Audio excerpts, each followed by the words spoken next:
Bonjour. Aujourd'hui, je voudrais vous parler du changement de dimension, voire anticiper ce qui peut être possible. L'esprit créateur, l'un, se manifeste en tant qu'étincelle. Chacun d'entre nous émane l'une de ces étincelles sources et chaque étincelle que nous sommes dispose de la totalité de l'information source conceptuelle. Donc on peut dire de tous les potentiels quantiques et choisit d'expérimenter la création et de participer à celle-ci à partir d'une identité vibrale, individuelle et unique. Ce programme conceptuel émanant de l'onde de vie quantique, qu'on appelle la source, l'amour, ce programme est appelé âme. Chaque âme est destinée à expérimenter une partie du savoir conceptuel contenu dans la lumière source, que l'on appelle Aour en tant qu'émanation de celle-ci, d'où le nom de âme Aour qui se manifeste sous forme de nom amour. L'âme universelle est en quelque sorte une banque de données informationnelles de l'esprit 1.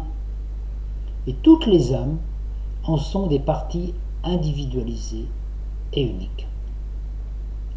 Le but de l'incarnation de l'esprit est de transformer le savoir conceptuel de l'âme en connaissance expérientielle.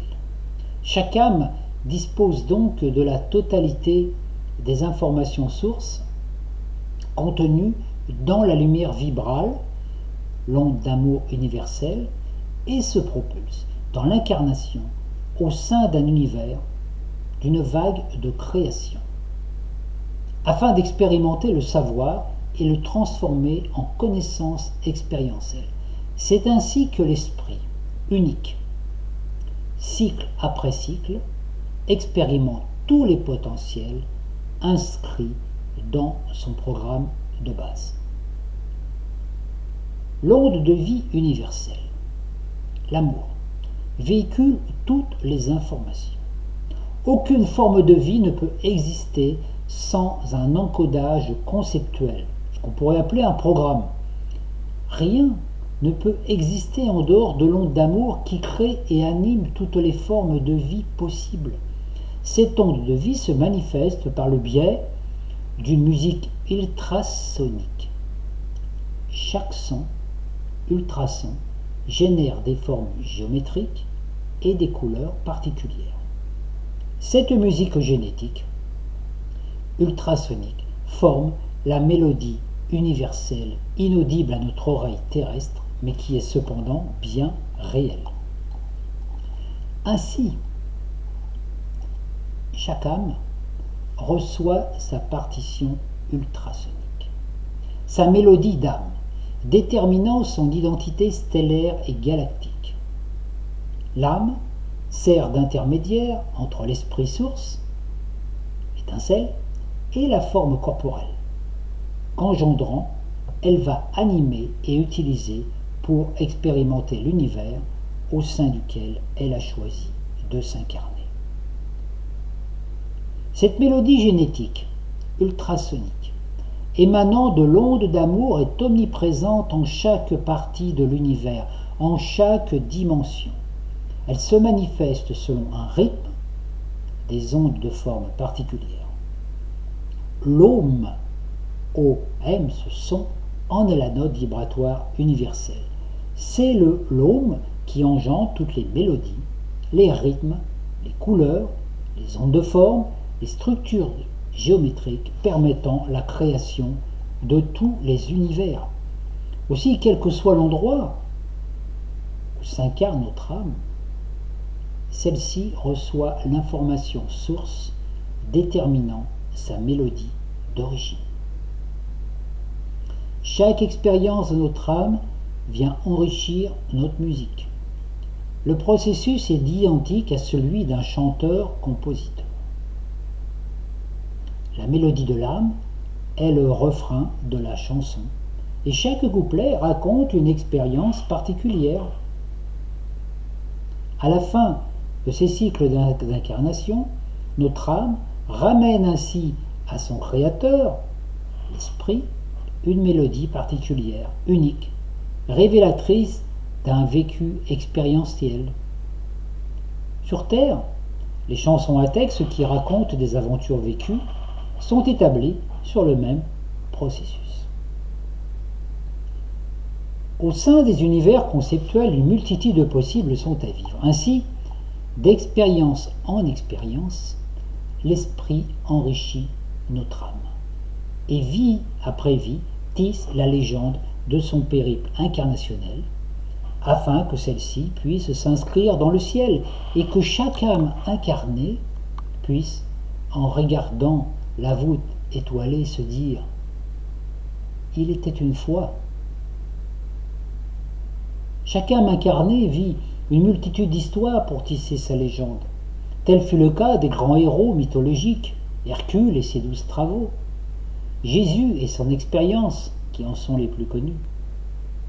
Nous sommes ces âmes, esprits, venus expérimenter quelque chose de particulier, et chacune d'entre nous a sa légende à écrire. Dans ce monde où nous sommes, celle-ci est liée aux 12 constellations zodiacales. Chacune d'entre elles nous invite à découvrir ce qu'elle recèle comme information conceptuelle à transformer en information expérientielle. Ainsi, chaque âme expérimente les 12 travaux d'Hercule. C'est notre mission à tous en ce monde où nous sommes venus. Une fois que nous aurons acquis la connaissance globale de ce système solaire, nous pourrons en sortir et commencer une nouvelle aventure dans un autre univers dimensionnel à venir. La musique ultrasonique génétique se module selon des fréquences et des rythmes des univers qu'elle co-crée. Ainsi, dans notre monde ici-bas, les ultrasons se transforment en sons et ceux-ci génèrent des ondes de forme géométrique, des couleurs, des images qui, en s'animant, créent notre réalité. Nos corps sont animés par ces sons. Chaque corps subtil reçoit ceci sous une fréquence particulière adaptée à sa vibration. À chaque fois que notre âme est projetée dans un univers incarnationnel, elle reçoit un encodage particulier, lui donnant la possibilité de s'auto-créer une forme corporelle adaptée à l'univers et à la planète visitée. Puis, une fois la visitation terminée, notre âme dissocie la forme corporelle et continue son voyage expérientiel en un autre univers, une autre planète, en se créant un autre corps. Avant de se projeter dans l'univers où nous sommes, notre âme est passée par multiples univers expérientiels, dimensionnels, dont nous n'arrivons pas à nous souvenir en notre monde, dont la fréquence vibratoire est trop basse. Cependant, ces informations souvenirs sont bel et bien inscrites au sein de nos cellules qui sont toutes imprégnées du message ultrasonique, génétique et vibral de notre âme. Notre corps physique est imbriqué en totalité dans notre âme. Il en est la manifestation visible et tangible dans ce monde 3D. L'âme ne peut être hors du corps, pas plus que le corps ne peut être hors de l'âme. Cependant, nous pouvons avoir cette impression, parce que nous n'arrivons pas à ressentir cette information. L'étincelle d'esprit qui nous anime est une avec notre âme, et le centre de localisation de celle-ci est notre cœur vibral, notre cœur vibrant d'amour. C'est de ce point-là que s'établissent la reliance et la connexion avec la source. Le cœur est le centre à partir duquel l'âme Aour est perceptible et l'onde émanant de ce centre anime toute notre structure corporelle, le corps physique et les corps subtils. C'est la raison pour laquelle, sur nombreuses photos, on voit Jésus qui montre son cœur avec tous ces rayons de lumière qui en sortent. Dès que l'étincelle d'esprit décide que l'expérience de l'âme est terminée en cette forme corporelle, elle cesse d'émettre la vibration. Et l'âme se dissocie du corps et se retire hors du corps, d'où ce mot, l'âme hors du corps égale la mort du corps. Afin d'expérimenter sa création, l'Esprit unique engendre donc une multitude de vagues de vie et de créations successives et parallèles.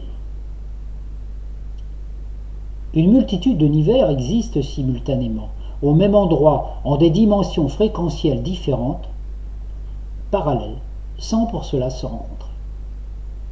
L'esprit se manifeste sous forme de vagues de vie, et chaque vague de vie se manifeste par des vagues de création qui suscitent des soleils centraux, régissant des galaxies, au sein desquelles naîtront des systèmes solaires et des planètes qui seront habitées par des âmes.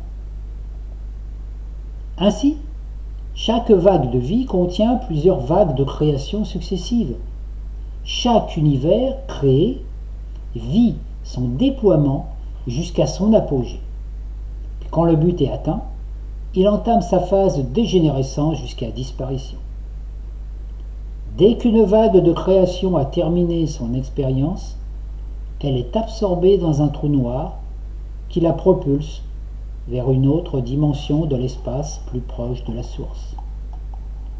Il en résulte qu'aucun univers formé n'est prévu pour durer éternellement. Cependant, l'âme de chaque univers ayant existé continue son périple dans d'autres dimensions. Il en est de même pour chaque civilisation, chaque planète et chaque âme individuelle. Lorsque toutes les vagues de création d'une vague de vie ont été absorbées dans un trou noir, il n'en reste aucune trace visible. Cependant, l'information source de cette expérience demeure inscrite dans le ciel, la substance blanche appelée Akasha. La vague de création dans laquelle nous évoluons est loin d'être la première de cette vague de vie à laquelle nous appartenons. D'autres vagues de création antérieures à la nôtre sont encore actives en notre univers. Les grands Elohim œuvrant au sein de la Voie lactée en tant que mère génitrice, élaborant le grand zodiaque cosmique, ou le Graal, en font partie, ainsi que nombreuses civilisations avancées, les Hathors, les Arcturiens, les Végaliens, les Pléiadiens, les Lyriens, qui nous apportent leur aide en notre périple d'évolution. Il nous faut bien comprendre le terme évolution. Celui-ci ne veut pas dire que nous sommes sans savoir, puisque notre âme connaît tout. Elle est imprégnée de cette onde de connaissance universelle.